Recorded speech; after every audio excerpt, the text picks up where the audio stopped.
Pemirsa, apa kabar? Saya Jonathan membawakan warta berita PTS tanggal 1 April. Wilayah selatan Taiwan diguyur hujan lebat dan angin kencang pada pagi hari ini, mengejutkan warga yang masih tidur terlelap. Badan Cuaca Pusat hari ini mengirim pesan instan hujan lebat untuk kota dan kabupaten di wilayah selatan, mencakup Kabupaten Chiayi, Kota Tainan, Kota Kaohsiung, dan Kabupaten Pingtung. Sekaligus mengingatkan bahwa cuaca beberapa hari ini tidak stabil. Warga yang hendak keluar diingatkan untuk membawa peralatan hujan dan menjaga keselamatan berkendaraan. Walau tidak ada satu orang pun di jalanan kota Tainan tanggal 1 dini hari, hujan lebat yang mendadak turun dan disertai petir dan angin kencang seperti taifun ini membuat warga tak dapat tidur pula sepanjang malam. Hujan lebat baru mereda pada pagi hari. Akumulasi maksimal curah hujan di distrik Peimen mencapai 74 mm. Hujan deras juga turun di sepanjang pesisir pantai distrik Xuejia, Tainan. Hujan deras yang turun pada minggu malam ini membuat acara yang diadakan oleh kuil Xuejia berantakan. Walau cuaca besok dan lusa stabil, front awan berikutnya diperkirakan tiba saat liburan Qingming dengan curah hujan terderas dari tanggal 6 hingga 7 April. Cuaca di Taiwan selama 2 hari ini tidak stabil. Hujan lebat yang disertai petir di daerah Taoyuan, Hsinchu, Taipei, dan kota New Taipei pada hari Minggu menyebabkan kebocoran air di Bandara Taoyuan dan penundaan penerbangan. Total 38 insiden dilaporkan terjadi di kota Taipei dalam waktu 1 hari akibat dampak hujan lebat ini, menyebabkan 3 orang menderita luka ringan. Gelombang front awan serupa juga akan tiba pada hari Kamis. Papan informasi penerbangan Bandara Taoyuan menunjukkan perubahan jadwal pada Minggu sore karena cuaca buruk di kawasan utara dan timur Taiwan. Hujan deras yang diiringi petir memengaruhi rute penerbangan dan penumpang yang berhasil mendarat mengatakan mereka merasa seperti naik kereta luncur. Ada juga sebagian penumpang yang mendarat di Bandara Kaohsiung. 大概可能有20-30分钟，半个小时。接近台湾的时候，对，接近台湾，对。然后可能这在上空滞留，一直没办法下来。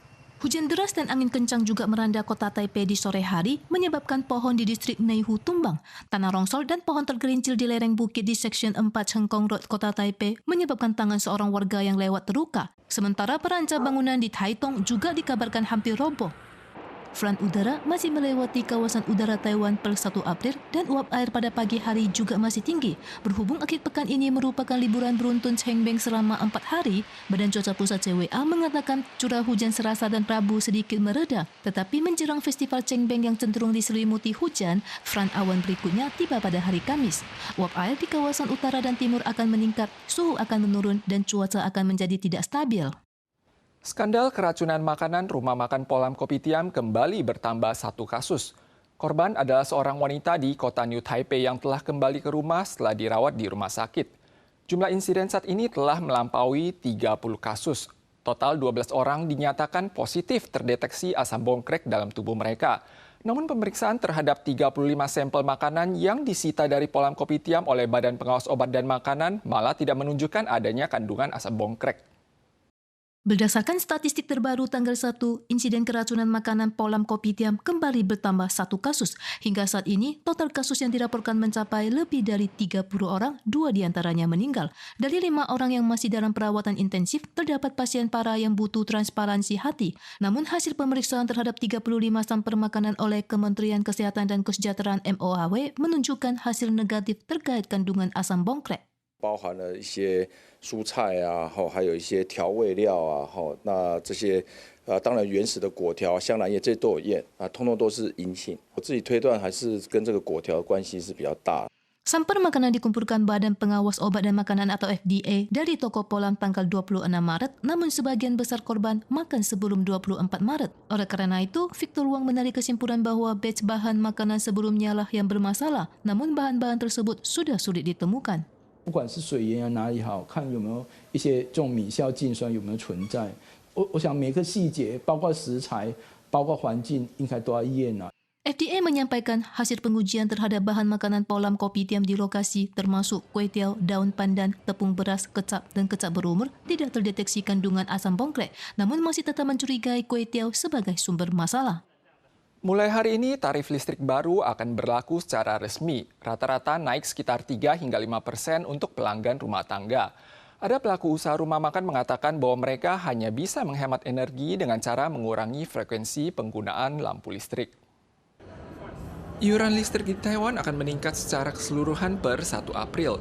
Berdasarkan biaya listrik rumah tangga, konsumsi listrik bulanan di bawah 700 kWh naik sekitar 3 hingga 5%.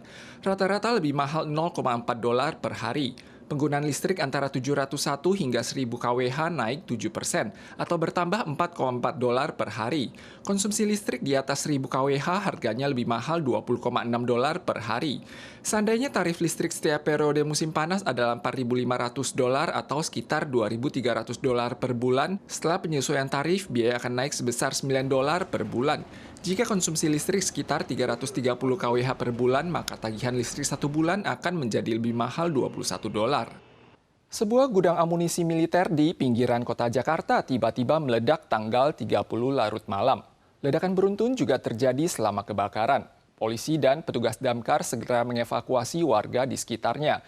Berdasarkan penyelidikan awal, hal ini diduga disebabkan oleh amunisi yang sudah kadaluarsa. Suara ledakan beruntun pada kebakaran gudang amunisi di Larut Maram meresahkan warga sekitar. Gudang amunisi TNI AD yang terletak di pinggiran DKI Jakarta meledak pada tanggal 30 Larut malam. Kobaran api menerangi langit bak siang hari dan suara ledakan terdengar hingga beberapa kilometer dari tempat kejadian. Kekhawatirannya karena situ kan ada peluru-peluru yang gede, itu kalau mungkin ya nggak tahu arahnya kemana itu kan. Kalau granat ya mungkin dia meledak di tempat gitu. Yang dikhawatirkan itu yang peluru gede-gede itu.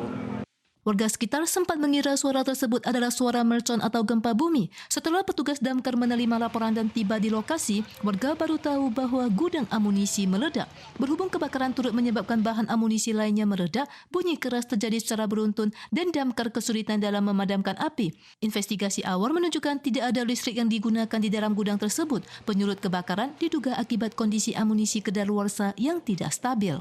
Kami menganalisa bahwa ini karena amunisi yang sudah kadaluarsa, yang sudah dikembalikan, dan kami sudah membuat surat untuk penghapusan sebenarnya dari awal tahun kemarin. Tapi karena ini berproses, kita kumpulkan dulu, kita rapikan satu persatu. Untungnya tidak ada korban luka dalam insiden ini dan aparat setempat segera mengevakuasi warga begitu ledakan terjadi. Selain itu juga mengingatkan untuk tidak menyentuh benda apapun yang berpotensi meledak guna menghindari bahaya susuran.